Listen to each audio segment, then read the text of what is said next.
Habari zenu ndugu zangu, ni siku nyingine tena pendwa mbele za Mungu. Natumaini ni siku takatifu, maana ni siku ya mwanzo wa Ramadhani, lakini pia mwanzo wa siku ya Kwaresma. Sasa, mimi kama mtaalamu wa afya leo, siku ya leo nimewaletea mada ifuatayo. Kwanza nimewaletea mada inayohusiana na hormone, ambayo nitadili na sababu ambazo zinapelekea hormone imbalance, lakini pia tutadili na faida za hormone balance, sawa, hususani kwenye upande wa mfumo wa uzazi, sawa. Je, twende tukaangalia sababu zipi ambazo zinaweza kupelekea hormone imbalance, sawa. Sababu ya kwanza inaweza kuwa ni sababu ya physiological change, ni mabadiliko ya kawaida ya kimwili ambayo yanasababishwa na sababu kuu tatu. Sababu ya kwanza, mtu akiwa kwenye kupevuka ambayo ni puberty, lakini mtu akiwa kwenye ujauzito, lakini mtu akiwa kwenye menopause, au wale wazee wangu ambao unakuta umri tayari ushafika kuanzia miaka 40 na 45 na kuendelea, homoni huwa zinabadilika, sawa.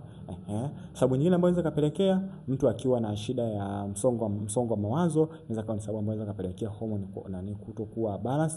Lakini sababu nyingine ambayo inaweza kupelekea ni sababu ya mtu akiwa na mafuta mengi mwilini. Hizo ni sababu nyingine inaweza kupelekea. Sababu nyingine inaweza kupelekea mtu akiwa na changamoto ya genetic disorder.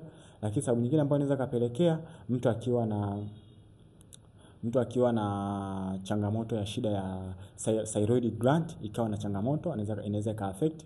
Lakini sababu nyingine ambayo inaweza kupelekea mtu akiwa na shida kwenye gland ambayo ni pituitary gland ambayo ipo kichwani, inaweza kupelekea akawa na shida ya hormone balance.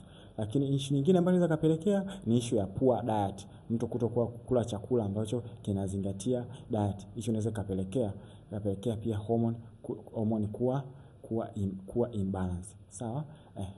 Kwa hizo ndio sababu ambazo huwa zinapelekea hormone kuwa imbalance, sawa.